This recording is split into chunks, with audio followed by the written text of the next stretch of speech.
we really are pleased to have a member showcase tonight. So I hand it over to Alice. Thank you. Enjoy. I welcome you all. Tonight we have two of our members who will be speaking. The first one will be Lita Kelmenson, and the second is Lauren Singer. Lita uses wood as her medium.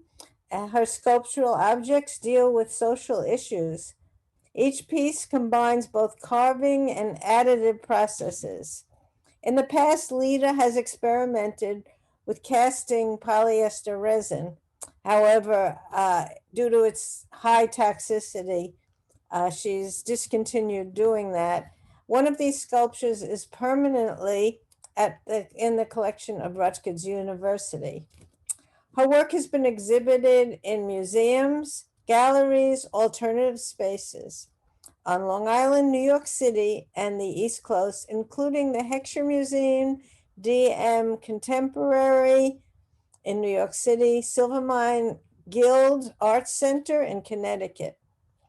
She has been reviewed in the New York Times, Newsday, and Crafts Horizons. Lita has taught in the public school system on Long Island and as an adjunct professor at Nassau Community College, at Hofstra University, and the Delphi University. So I present to you our lovely member, Lita Kelmenson. Hi, everyone. I finally got through. I have, for the past number of years, been doing wood constructions which have dealt with social issues. The thing is that they are not overt depictions of particular things that have happened. They are instead done as a query. Can you figure out what it is that I'm trying to say? Also very important to me are aesthetic considerations. Each piece is done as an abstract sculpture, which stands on its own. I work with 8-quarter sugar pine, which I laminate to form any number of thicknesses that I need. I am basically an object maker. I separated the work into 3 units, and each unit carries a certain number of pieces from that area.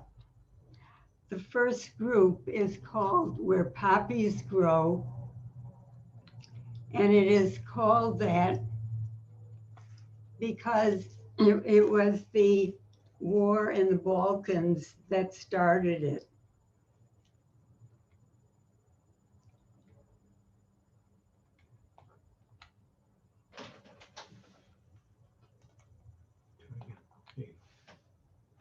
This first group deals with the mass movement of peoples, whether because of conflict, actual war, environmental issues, or the seeking of a better life.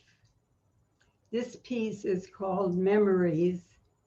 It is 36 inches. This series makes use of this vessel shape, which carries the material as well as the emotional factors, which deal with having to leave one's home. The tailpipes indicate the movement of people. You went too far. Go back up. Click up. Click the up button. Huh? You went too far. Click the up button. Go back up. Keep the second one. Okay. This is called Echoes. It is 8 feet tall. It indicates the clinging together for strength and for safety, which is why it's being held together with the sisal rope. The unit at the bottom looks white, but it actually is wood. That's a problem with the lighting when the photography was done.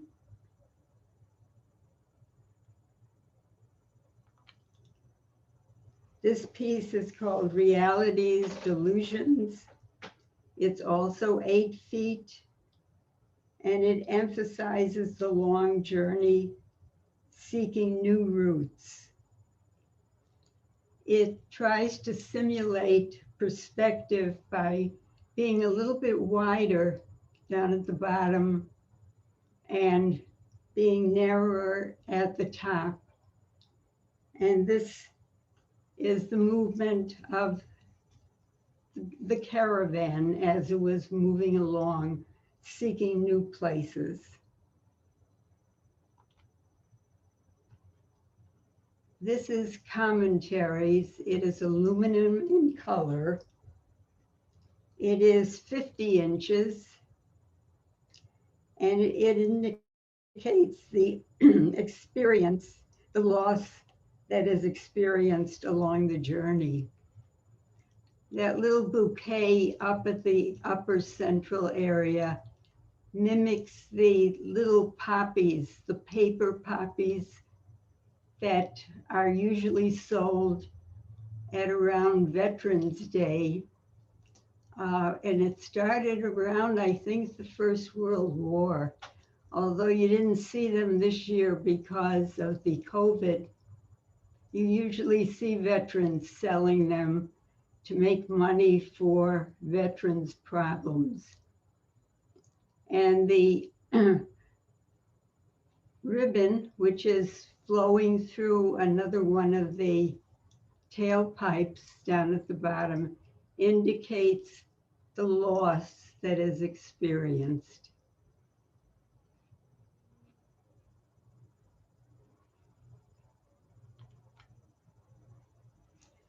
This is Endings, Beginnings. It is 54 inches high, and it indicates the coming together, the hope for the future. And it's a little hard to tell, but if you were seeing it, the woven part up in the left side is made from strips of metal, and the woven parts on the right side are made from strips of ribbon. So it's the hard and the soft, the coming together, and the forming of a new place to live, or if some country has taken in these people, just as Germany had.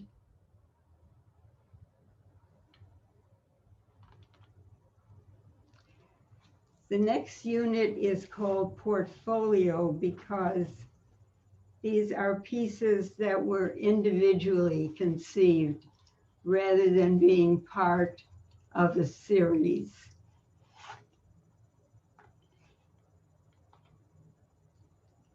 This first piece is called Hear My Voice. It is 7 feet. It examines all the roles that women play in our society. Each of these shapes is a feminine shape. There are 5 of them. And they are cut in the middle, and a panel has been placed in the middle of each of the feminine shapes. And on these panels are collages of these different things that women do in our society. Each one of these forms is on a caster. And so if you push each of the units, they move, indicating the movement that women are really standing still.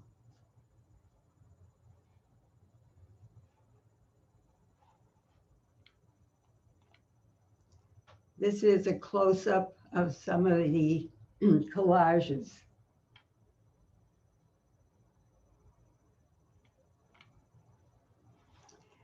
This piece is called The Beast Within. It is 7 feet. It questions whether each of us is capable of the violence that is written on the central figure. This is 2 figures which are formed together. They stand on 3 legs, and they are carved out in the middle. And this is the middle section, a close-up. And inside are written various things which contain the explanation of violent activities.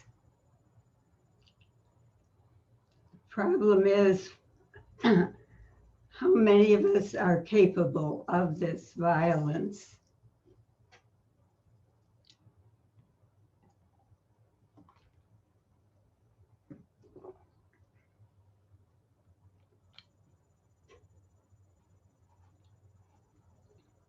This is called uncertainty factor.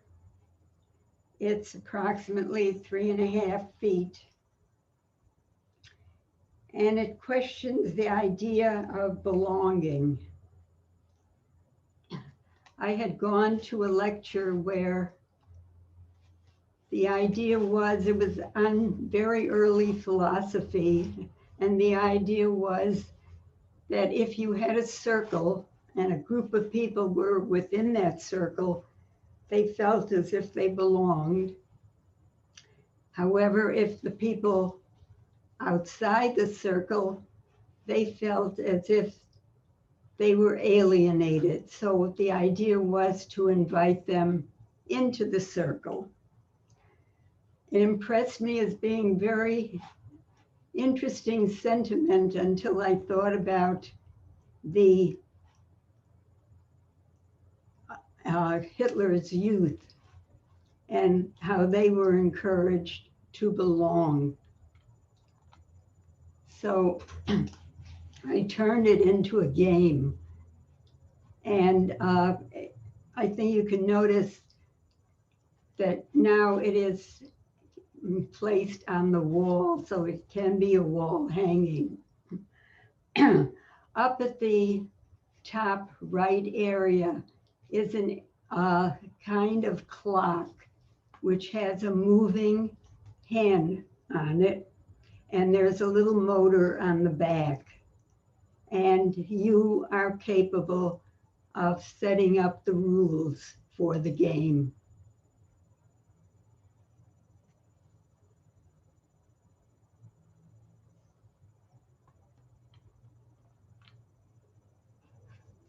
This is called probabilities. It is 4 feet, and it looks at the choices that individuals have in developing their own future. The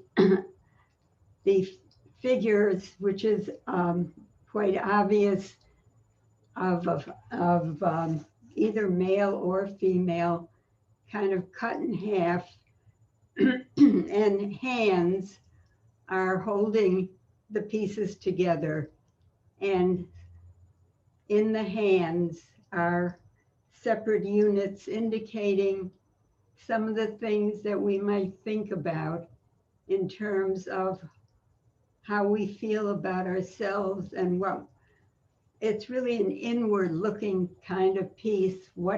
How do we see ourselves, and what do we feel we would like to change?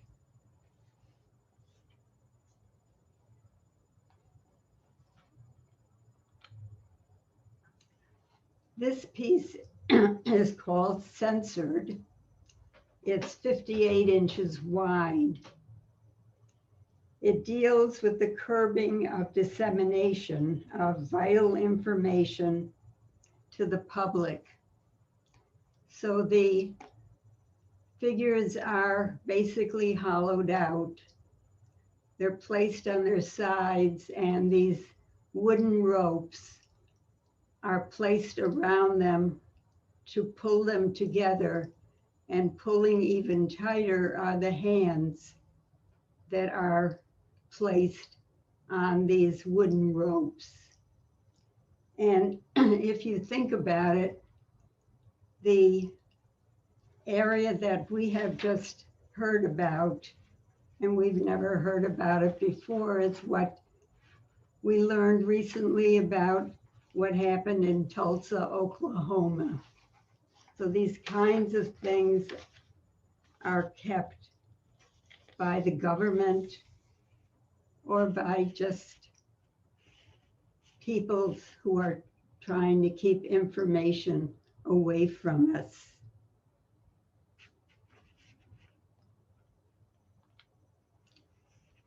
This is called rhythmic pulse. It's 25 inches. It is purely abstract, and it's a development of line movement, just using the wooden ropes as they move around. And what I found interesting as I worked on it and kept turning it was how the negative shapes kept changing as I moved around it or I moved the piece to work on it.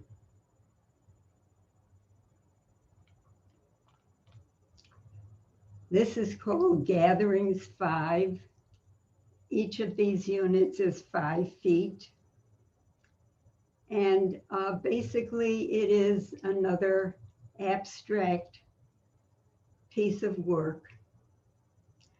It's where I try to take curvilinear shapes, which are very similar but not the same, to form 5 units, which each one is different, but I try to make them work as one piece of sculpture. And each of the curvilinear shapes are surrounded by these wooden ropes.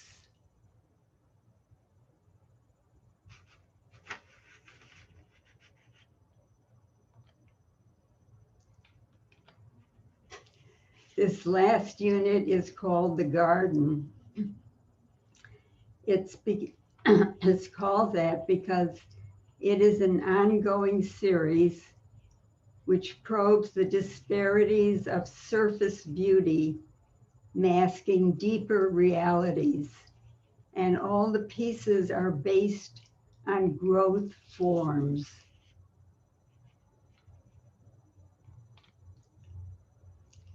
Here, the flowers on this plant have baby bottle nipples as their centers, which are surrounded by aluminum crushed shapes. And it is the baby bottle nipples are the source of the temptation. However, to get to that, you have to traverse the aluminum shapes. And so it is basically saying to you, or my feeling is that it is saying to you, that nothing in life really is free. And you need to work for or go to school or figure out what it is that you will be able to take advantage of the temptation.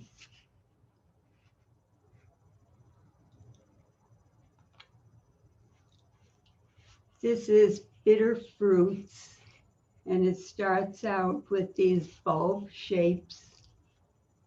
And the first one is made up of a lot of vines that are twisting around each other. The vines themselves are producing as their flowers gun bullets. The second unit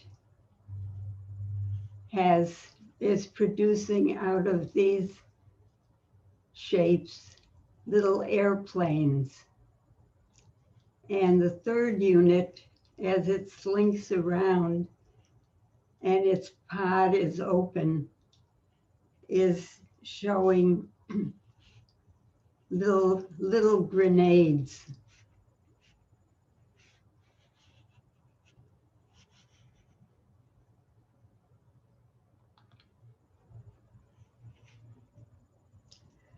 This piece is called Pulling Forth. It's 26 inches.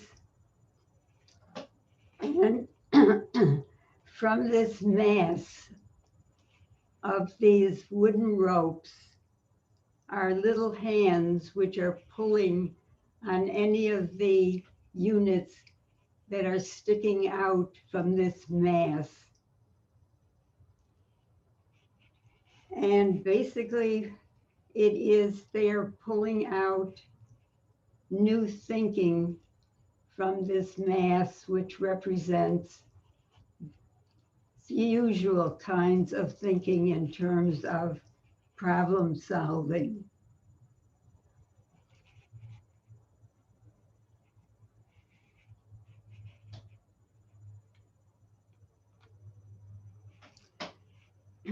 This piece is called Seeds of Hope.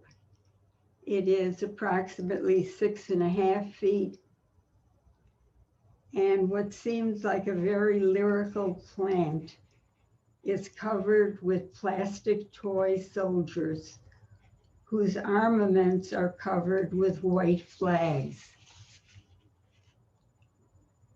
And the coloration, I tried to mimic the colors that I saw when the Iraq War was shown to us as at its beginning, when the actual bombing was taking place. And so it was towards the evening, and it was the dull blue. And then you saw the explosions with the red and then the black of the smoke pouring forth.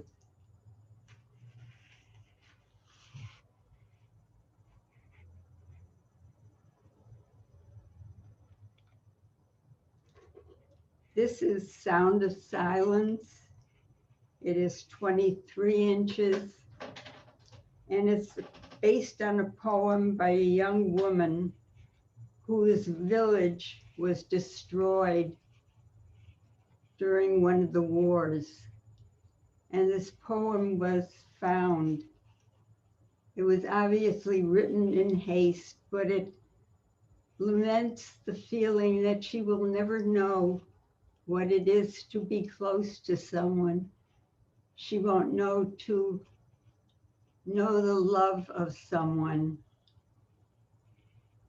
And this depicts the turmoil below the land and all the feelings that are hidden within this turmoil. And the people ran into the forest to try to save themselves. And so these trees represent the forest.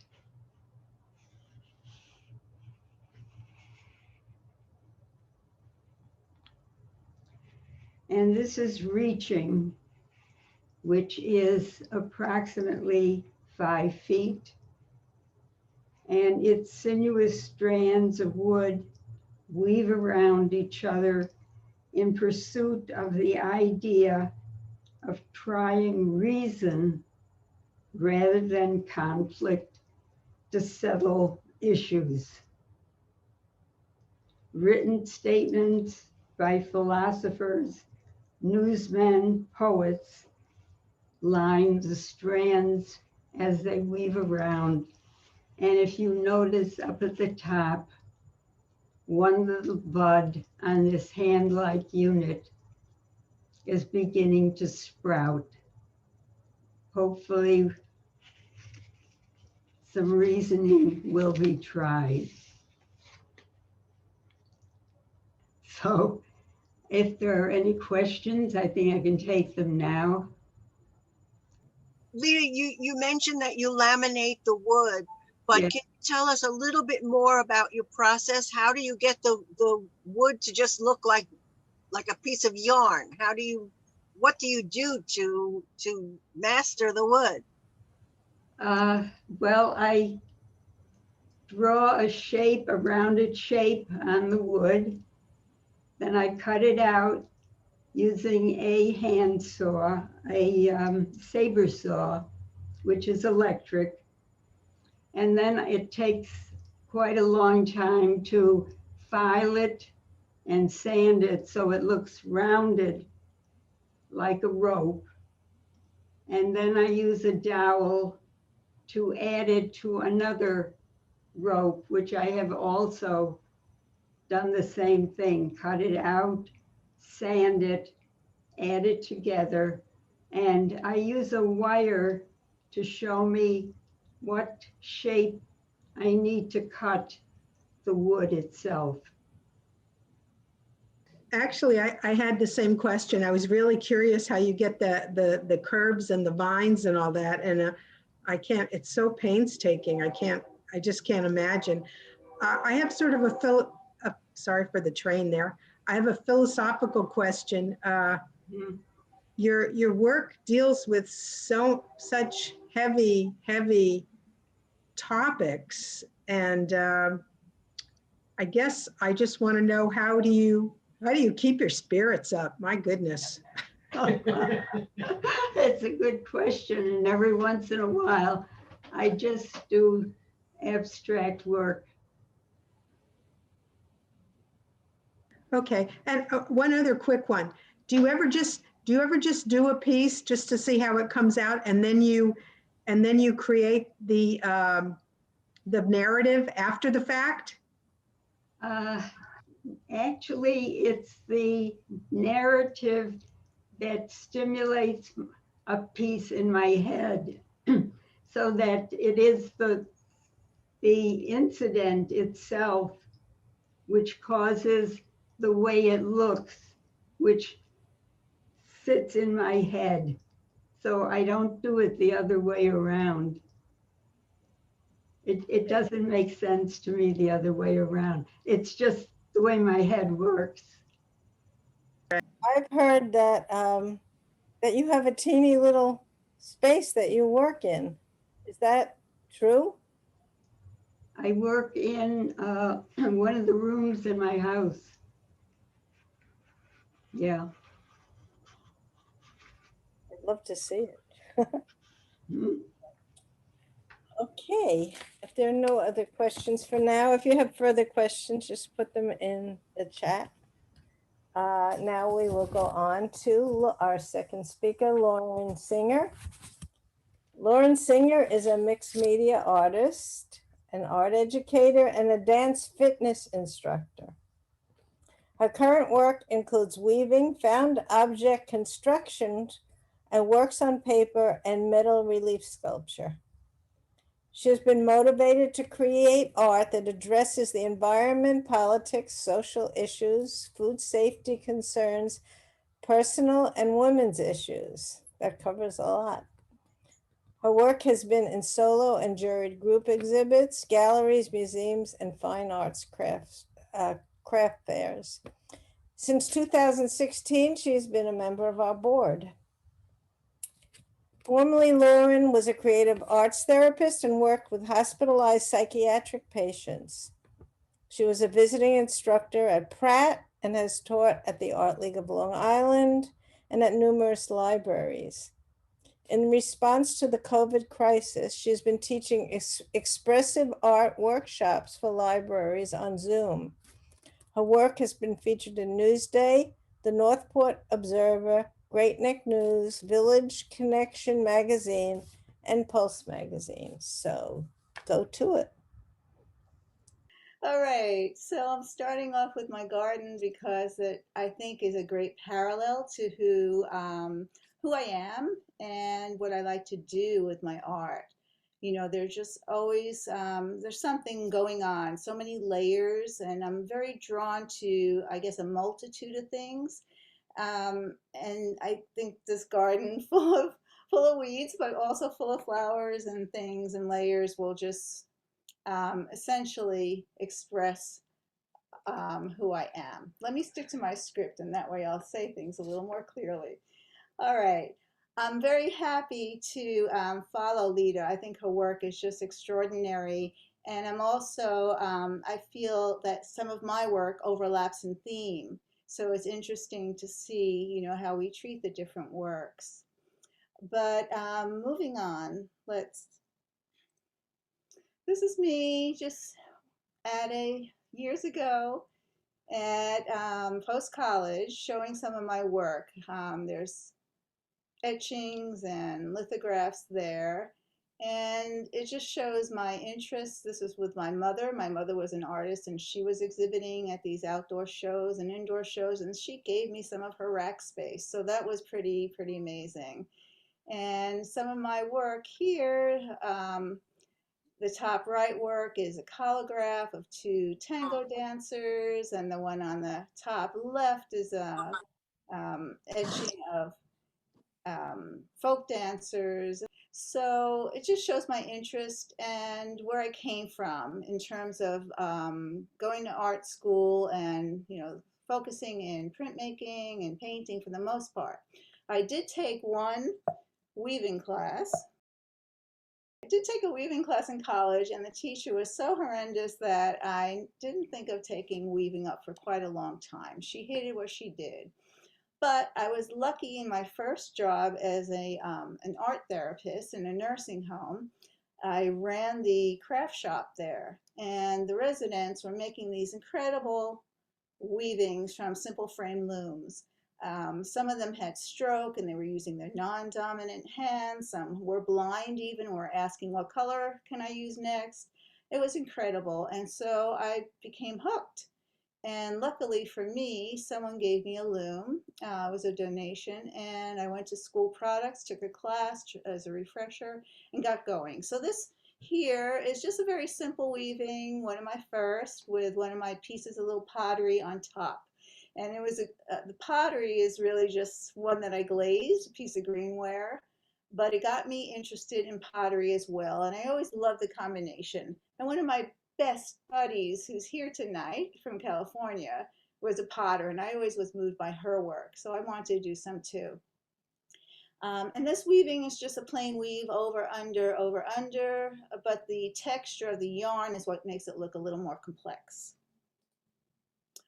So eventually I settled in and I decided to join the New York Guild of Hand Weavers, where I met some wonderful people, one of whom is here today too, Amy. And I also took classes with Peggy Osterkamp, who is a master weaver, and her classes really helped me learn and understand, you know, the complexities of weaving, you know, draft structures and, you know, just how yarn works, how to treadle, you know, how all the aspects. And I was able to make weavings on an 8 harness loom, which I then had, which were much more complex. So these two are both done in overshot, which is a weave structure like the old coverlets. And one thing I learned that I thought was really important in making a more professional piece was to use a floating selvage, which makes for these beautiful, strong, and durable edges. And here's one of my pieces of pottery when I was taking classes at the Potter's Wheel in Kew Gardens. Now, I am a novice potter, but I enjoyed it, and it's still very nice to combine the pottery and the weaving. It definitely goes together. Okay, I was making a lot of these scarves at one time. I think the start of my grid-based work. Someone I remember from the Hand Weavers Guild said that they looked like dish towels, and I was upset at the time, but I understand it now.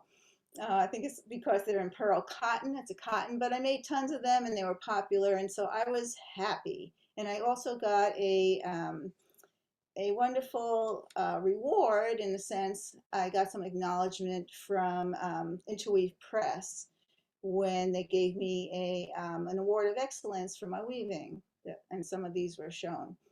So that was always very nice to get. These are also done in overshot, completely different. I try to make these pieces a little more contemporary looking. And here I was working on the runners, table runners. I was trying to just really have fun with the weave structure, which allows, when you treadle it, you can create all these different patterns with one threading. And that's what makes weaving so exciting to me, because, you know, this one on the left was my sample. I tried different colors, whatever I had on hand, also of pearl cotton. And I tried changing, you know, whatever treadle you or lever you press, you know, things change because the threads come up at a different amount or different intervals. So you can create different patterns going over and under. So these I really enjoyed making. Here's my loom right now, right behind me. You might see it. It's been sitting here, just as the same loom I bought about 20 years ago I have now. And same piece has been on it for about, I don't know, 8 years perhaps. But that's what happens. So maybe tonight I might feel a little more inclined to get going again. But you can see some of the other pieces I'll talk about later. All right. I do want to say that I do try to use the Fibonacci series a lot when I plan these weavings. If there's, especially the ones before, or this one even, you know, when you have different blocks of a fabric that you're weaving, you might change your color and do certain things, and you want things to work in a way that is pleasing to the eye. And the Fibonacci series is a way of, you know, figuring out your spacing and intervals that work well. You sort of add the combination of the two numbers before. If you start with 1, the next number is 2, you put them together, it's 3, and it sort of makes sense proportionately as you keep going. All right. That was done in chenille, by the way, and I love that last piece. That was one of my favorites, very drapeable. And it was done in, let me see if I can go back. I don't know why I can't go back on my computer, but all right, we won't go back. We'll go forward. So, you missed my angel fountain, but it was back there. This piece was important for me because it was the first that I started to take off the loom. I really have always been a very three-dimensional type of person. I always loved sculpture, and I took sculpture in college too. And I wanted to start working dimensionally. So with this piece, I wove some toilet paper actually, and then I painted it. And I also used some other fringy yarns. And I took it off the loom, and then I collaged things onto it. It's called Mother of Invention. It's sort of about using some of the things I had, and it was very surprising to find some things in the house that I would work with, and they were just fun things like the Easter eggs and the fertility, not fertility, but the fertilizer spikes there, and some shells.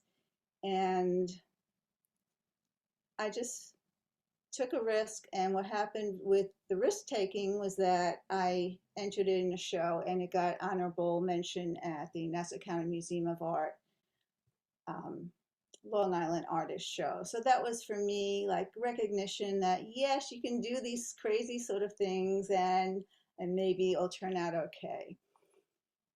All right.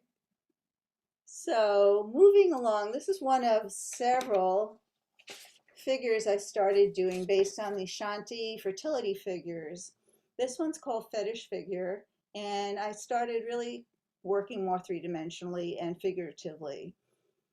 It's woven was woven initially in a twill and a cotton linen fabric, and I used handmade paper as well that was made from junk paper for the top and the bottom areas. I have some wonderful leather from my friend Shirley, who is a wonderful leather maker. And this piece was the start of something for me. So moving on to the next. Okay, here we have the type of figure that I was inspired by. This was my first piece of art that I ever bought, and it was from ABC Carpet, so I don't know if it's authentic or not, but it's supposed to be from Ghana, the Ashanti fertility figures that are known from there, and that's what I was basing these figures on. So the figure on the right, Woman Cry, it's about 18 inches tall. Another construction, it's like the female counterpart to my first piece. I hope it's not cultural appropriation, by the way. That's something that we've been talking about in the Guild. I am attributing my source here. But also, I had this piece here of sculpture on my wall for about 10 years before I made these, so I may have been just unconsciously inspired. I don't know. But I do love African sculpture, and I took a class in college, and from then on, I've just been enamored. So, Women Cry on the right. Let's see. I basically feel that she's a receptacle and release for women's lamentations around the world. I wanted her to be something beyond me. And I do like the expression on her face, and that was done also by making handmade paper from junk mail, which I sort of sculpted to get the features a little more bunched up and open. I opened up space for the mouth and the nose and the eyes, and I sewed eyebrows and a little bit of tears. So that was fun to do. There are bobbins for the arms, and everything's wrapped around cardboard tubing. And I try to sew rather than glue things on. I like to use fiber techniques rather than relying on glue if I can help it. Okay, these are the last two in that series. The woman on the left is a healing woman, and I have a clay face and hands from the time that I was taking classes at the Potter's Wheel. I made these pieces thinking that, well, one day I might create something with them. And I'm so glad I did that because it helped me to create these pieces. So the body again is woven first, the fabric, and then around some tubing. There's leather, braided leather. I'd made a basket, I think, in a class, and it didn't go too well, so I saved it though, and I struck it all together, put it all together.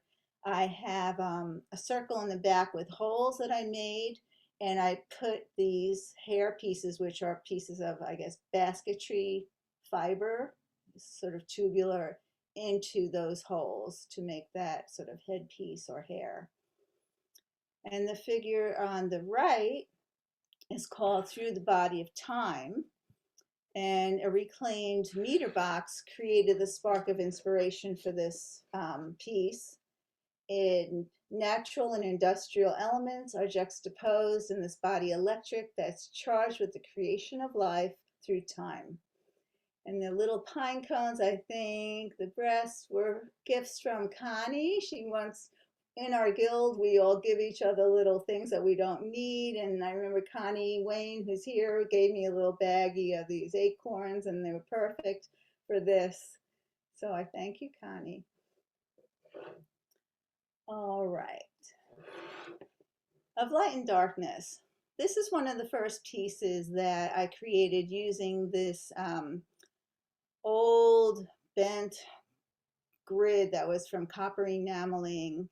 I had a whole bunch of them that were being thrown away at the hospital that I worked in, and I, for some reason, just loved them. And I said, I have to do some work. So it's become my canvas. And this piece was fun to do, and it was important for me in so many ways. First of all, I was thinking about whether to be a parent or not, and that's what it's really about. Here's one of the clay feet that I had made. This is an etching that I had torn up that I had done, but I like this part. It reminded me of the umbilical cord and a pregnant woman's body. And I was really considering whether or not to have a child at that point. My biological clock was ticking. So, voila, a year later, yes, there's my little girl. I got married, I moved to Huntington, my life had changed quite a bit, and yes, I decided to have a child. And there she is wrapped in a blanket I had woven years before. It's hard to see, it's a huck lace weave, but I made one for my nephews, and I had one for myself, hoping I'd have a child. So there, I was very happy. So there was a problem, however. Having a child was all wonderful, but then I was getting a little eager to start creating again. And I couldn't weave because her bedroom was right next to my studio. And every time I would, thunk that treadle or clang the shuttle, she would cry crazy. And, I couldn't have her crying all the time, and I couldn't work that way. So I had to come up with a creative solution. And I pulled out my grids that I had found after my move, if you could see it underneath there, those copper enameling grids, and I set to work. So that was my solution. This piece is called Techno Baby, and when I started working, of course, the topic was about her, and there she is in there. And she was a techno baby because she was in the neonatal intensive care unit because she was just shy of 5 pounds, and she was wired up all over the place, in the bassinet. She was healthy, but because of her weight, they had her in there, and so this was my response to that. My husband, who's in IT, was giving me these great pieces of computer. I don't even know what they are, but they're from computers. And I just started putting things together. And I did exhibit it at the Art League of Long Island, the picture on the right, ages ago. But it shows the scale of the tiny piece and the dimension. And I was very happy because my new boss at the time, Catherine McDonald, I think that's how you say her name, I'm sorry. She liked the piece very much, and so that spurred me on to create more. Nothing like a little bit of acknowledgement. So I did. This piece was a response, it's called Fringe Element. It was a response to 9/11. I didn't really know that as I was working on the piece, but it was in those months right afterwards.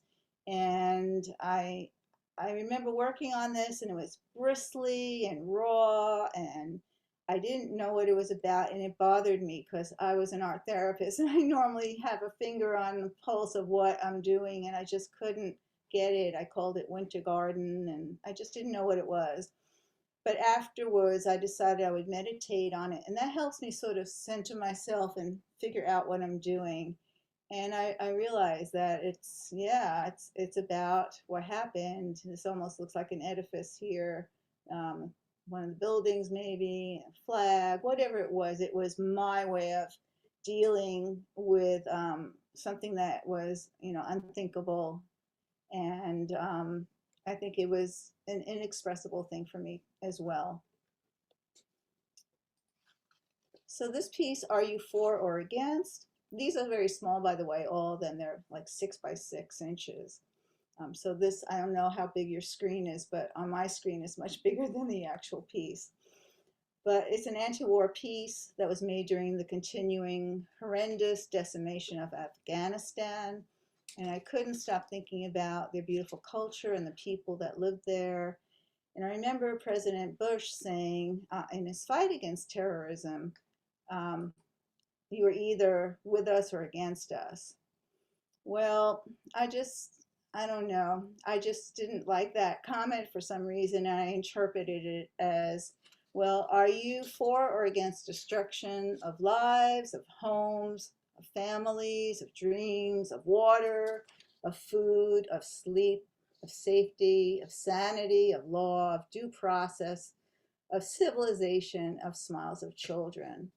And I feel like today's war is yesterday's war, it's tomorrow's war, it's all war. Okay, so those pieces, some of those pieces were in this Song of Time, which I recently exhibited through the Guild in our Echoes exhibit at the Art League. And this is 9 pieces that started off with ones that I showed you and some others, and really cover about 20 years of my life. And they end with one that was recently done. The last work in the series is called Crossing Snow, done in 2019 before the exhibit, which brought a sense of completion to the installment. And I did use a lot of slivers of things from previous work, and it does echo the palette and the rhythm and hand and scale of the other pieces. Some of the themes here are personal, such as, dealing with my thoughts of having children and daughter. This is about the loss of my bird, just as my husband to be was coming into my life. This one's also about, it's not necessarily about war, although it has the word war in it, but all the things that are toxic in our world, and so on and so forth. So there's social issues, there's racism, this deals with racism as well. So this is one that I feel like it's really like it's a song of my life here. Now I'm sort of going back in time from the last piece. This is Illusion of Stability. It's 11 by 11 inches, and it was done in 2004. And it's a very heavy piece, but I put it together using just wire, strands of wire. You can see in the detail how it's made here, and it too is really about the shock of 9/11, and I created it trying to express, how what seems so strong and solidly built really is not, and what is invincible seemingly could be so easily attacked. So it has that meaning, but it's also something that I like as a grid structure. And I know I've been working in that format as well. So I just love the darkness and the lightness and what happens in repetition. Definitely an influence from my weaving, I think. This was a similar piece I made in response to a challenge, a guild challenge, and it was basically to show our process. And it's not so much an echo, that was another theme, but I chose to try and do something similar in paper rather than in hardware. Those other pieces were hardware brackets. So I cut and hole punched and did a whole bunch of stuff with wire to see if I could thread it up and do something similar. And it succeeded, so I called it Paperabilities, sort of expressing how good paper can be. Here's one called Can You Hear Me Now? In 2005, this is 8 by 8 by 2 inches. The side view sort of looks like an ear on these pieces. These are found objects. And I was dealing with the process of taking my mother to various doctors so she could hear better again. She needed a much better hearing aid, and she couldn't hear us on the phone. We were tired of shouting, to no avail. And so she went to several doctors, and trial after trial, test after test, she finally was able to hear better. So it's called Can You Hear Me Now? Just like that commercial used to be. Can you hear me now? All right. So now we're moving into my use of bamboo. This first one has a little bit of bamboo, those yellow strips are bamboo that I painted, and here there's bamboo that I threaded into some binders, like loose leaf binders. Now, I really think that bamboo is an incredible material. And I have mixed feelings about it too, but we'll get to that later. But these were done mostly not thinking so much about the bamboo, but thinking about a photograph. This was the inspiration. It was an LA photograph of light hitting the skyline, and there was just like a pattern there. It felt just very lyrical and musical. I should have found that photo to show you. And I liked it, and I decided to do something similar in the next piece, but working very differently. And I was painting those bamboo slats that I got from a Nancy Moore Bess workshop, and I didn't do what I should be doing in the workshop and make a basket with that or work with that. I think I got one stuck in my eye, and I said, this is not for me. But I took the bamboo home, and she was very gracious, and I was able to work with the bamboo differently.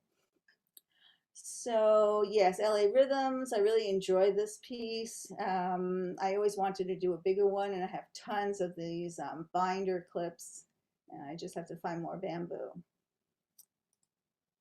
Here's another part of my bamboo series. It's called Threaded Bamboo, and it's sort of reminiscent of the other piece, Illusion of Stability, where things are just strung together really through the bamboo here that's holding things. And of course I use wire. I use wire for attachments.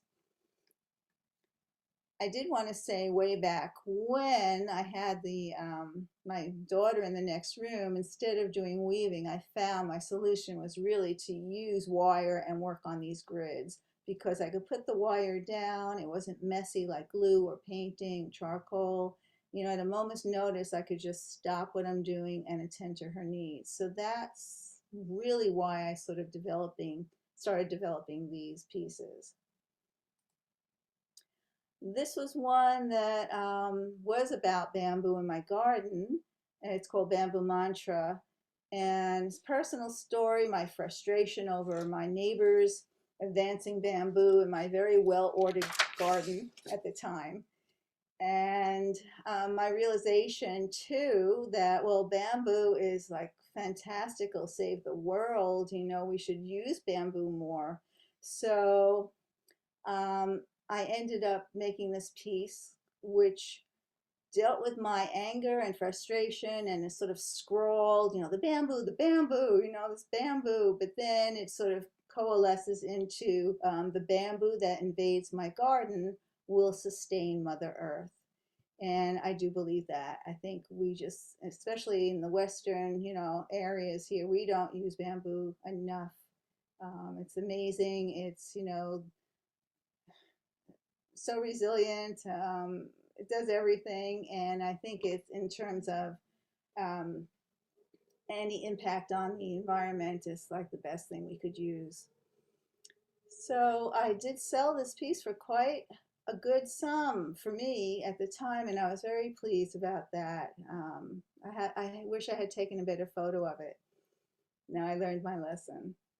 All right, another piece, faux weave, I call this. Faux weave 2, because I did 2 of them. It looks like a weaving, but it's not. It's layered, and it's sort of playing. No meaning to this one. It's playing around with bamboo and metal pieces that I had, and the different wire grid meshes that I liked to use. This piece does have a meaning. It's called Bam Bam, and it was created during a time of intense nuclear threat by North Korea.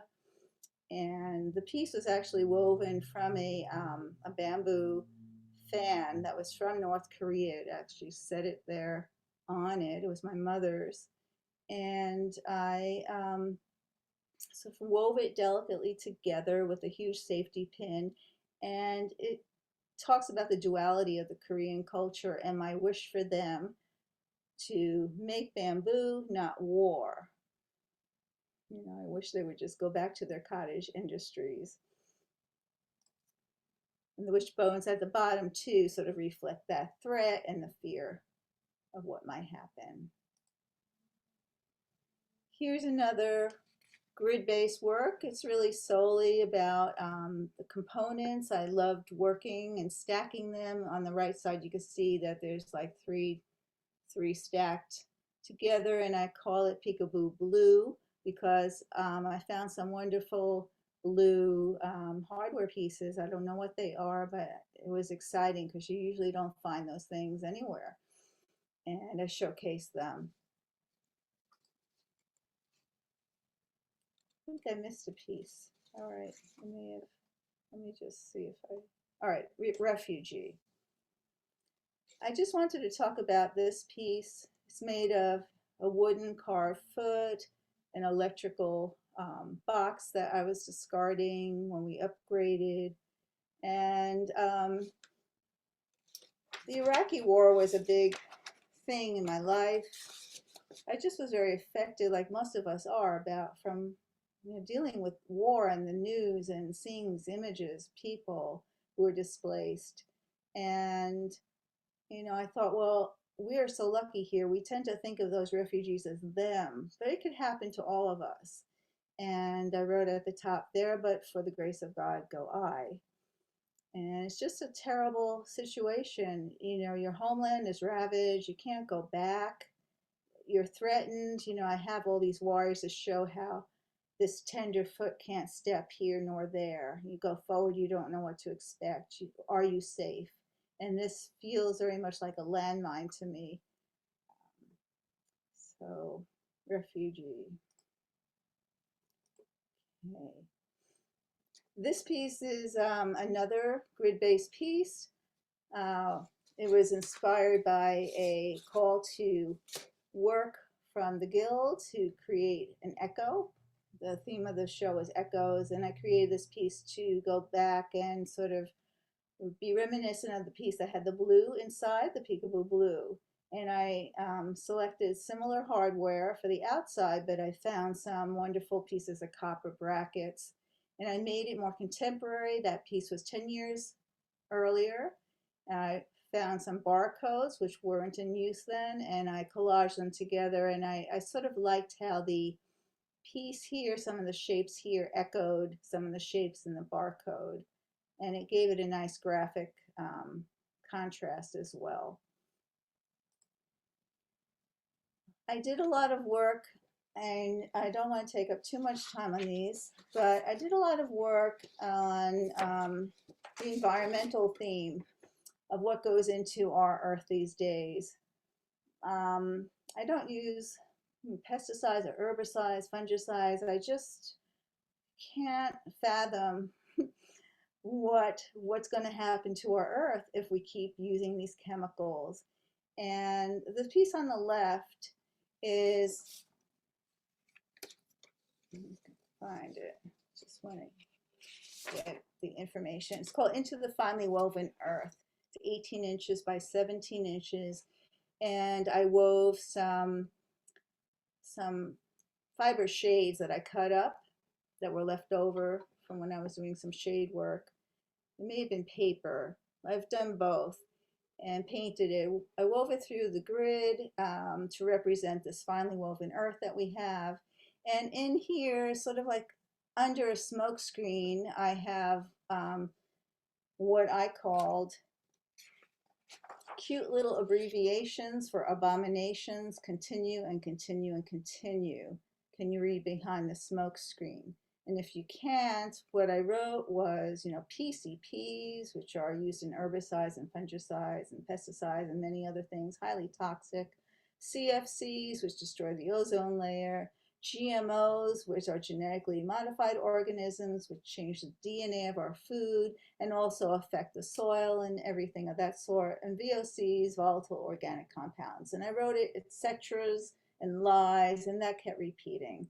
So that's my take on what's happening. The second piece is called No, and it's simply the same idea, but a stronger statement. And I wove some plastic packaging strips through the the mesh grid, and I used embroidery thread to make a simple X. Again, dealing with what we sew, what's in our earth. Here's more of that packaging that I cut up into little slits. And this one references the real snake in the grass, not the toy red snake. But if you look closer, you'll see what's really slinking through the ubiquitous green. All the pesticides, fungicides, herbicides, etc. And what will we reap when this we sow? The other piece is bamboo is a better choice, and I had woven a very delicate framework underneath of paper, and I sort of bombarded it with all sorts of other materials. And there's a little frog on the right bottom. That's sort of our bio indicator. You know, they're the first ones to sort of die off when things affect the environment. And my solution is that, you know, well, we don't need plastic, which I've wove through. We don't necessarily need all these things. Bamboo. All right, this starts whitewashed, it's called. It's 45 inches by 12 by 5, and it's about truth and labeling laws, about the need to label what we eat, and we still don't have all these laws in place. We don't know what is really there, and manufacturers are given carte blanche for the secret ingredients that they're in there. They're hiding from us. They don't have to tell us everything. So this is made from all sorts of packaging materials, labels, mixed plastics, loose leaf. Fine. There's no loose leaf. Yeah, this is from my notes from a notebook. More about genetically modified organisms in our food chain. This is called Blowing in the Wind, and I used a gelatin print that has sort of a Big Brother feel to it, because piece is more or less about what's going on and industry cover-up. And the truth is, what is the truth is the question. The answer is blowing in the wind. And there's seeds and butterfly wings and the words GMO, GMO, GMO all throughout. I used a screen, sort of like a shroud here, because it is such a dark topic. I wanted to make it seem ominous. The second piece is My Saints O. It's called My Saints O, which is really a play on words for Monsanto. And people that know Monsanto will know, you know, they're responsible for Roundup and for many of the problems we're having with genetically modified organisms. And that's all I'll say about it. But almost everything but the kitchen sink is here inside this ceramic sort of seed pod. And I showed it from the side to show just the dimension. But again, I'm using the chicken bones and a few other things in there that don't belong. Okay, this is called The Running Tide.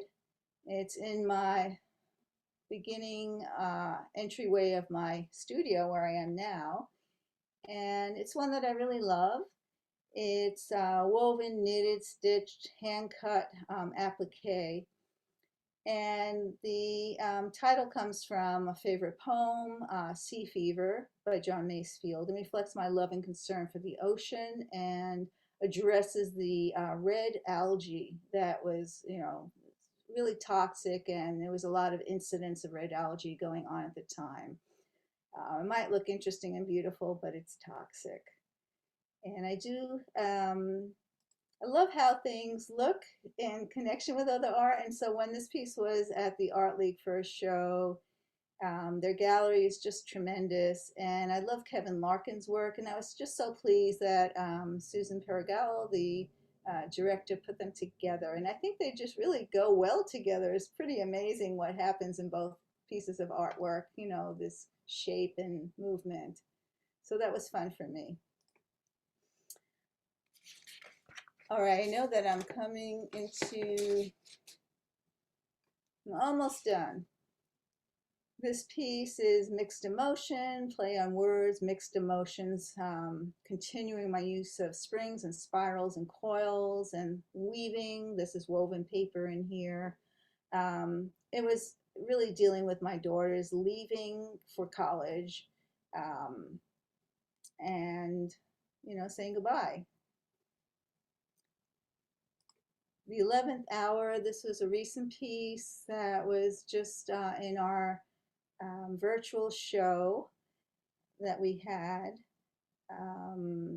This is a construction built around aluminum dryer vent, and it depicts the battleground our country has become with the rampage on the Capitol and the desecration of our democracy amid the COVID, you know, virus happening. It was just a crazy time.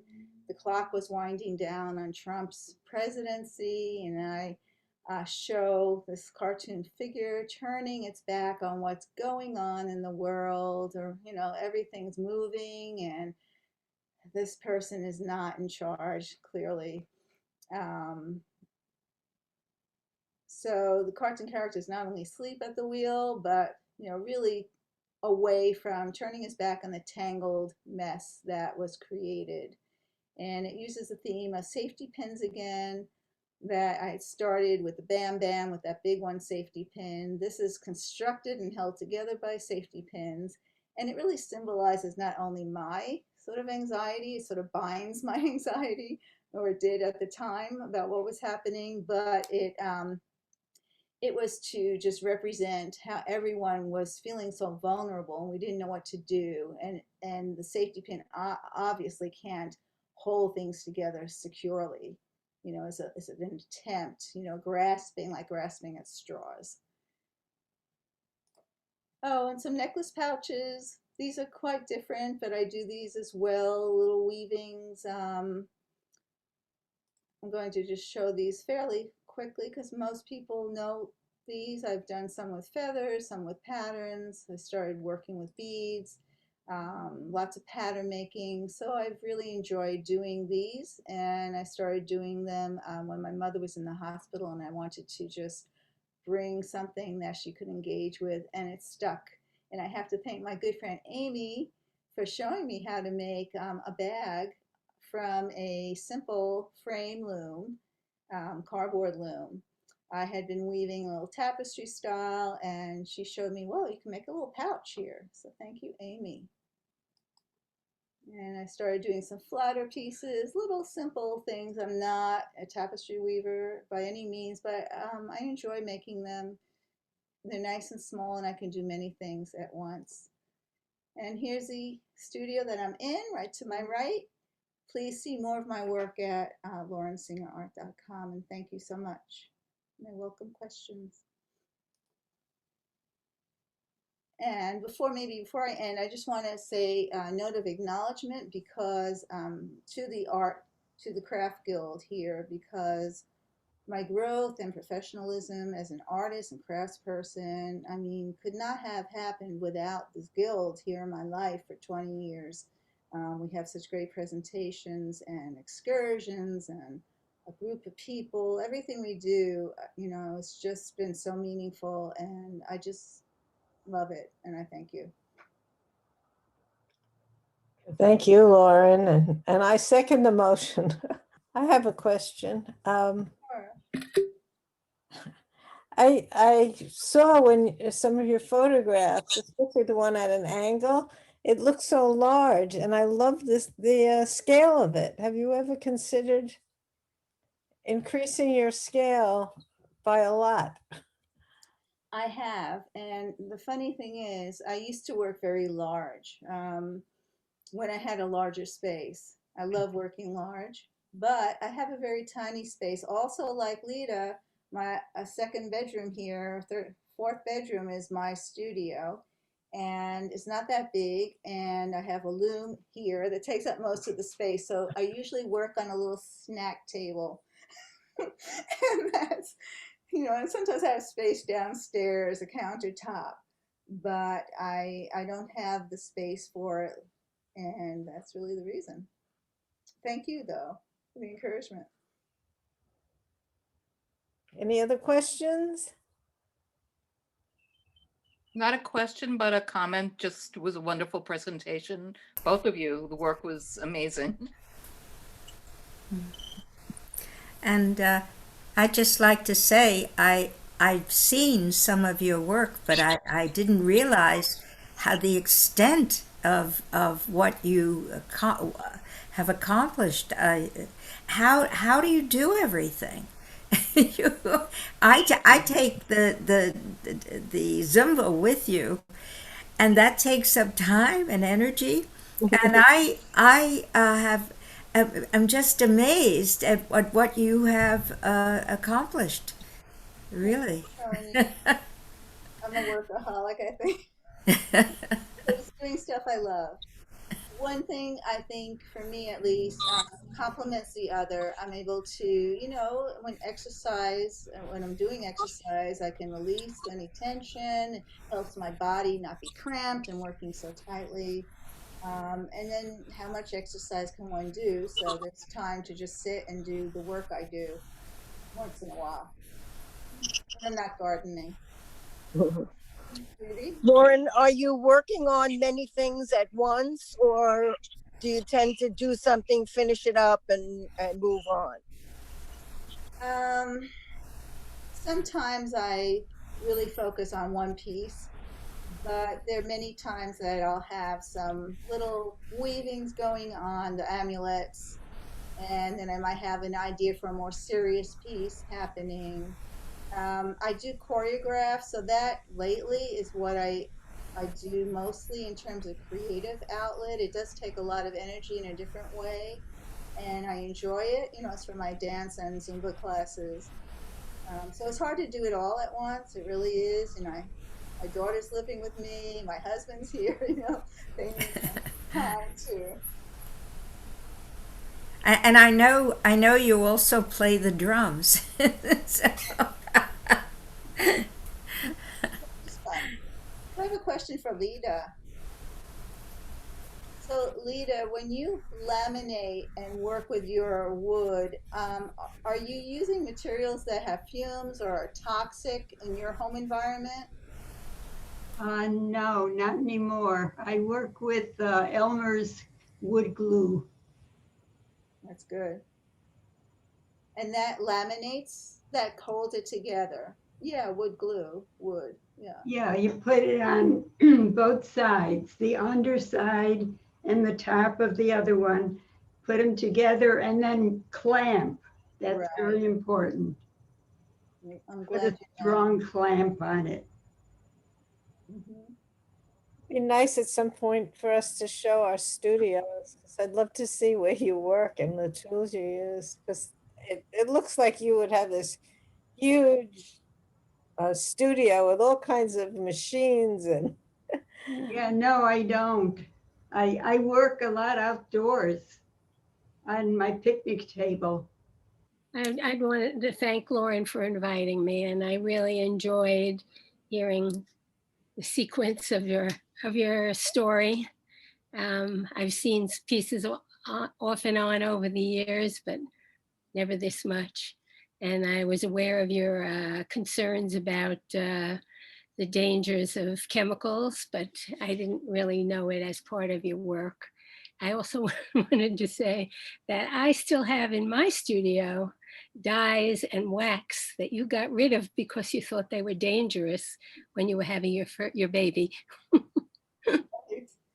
I'll take some of the beeswax back. That's okay. Thanks, Amy. Thank you.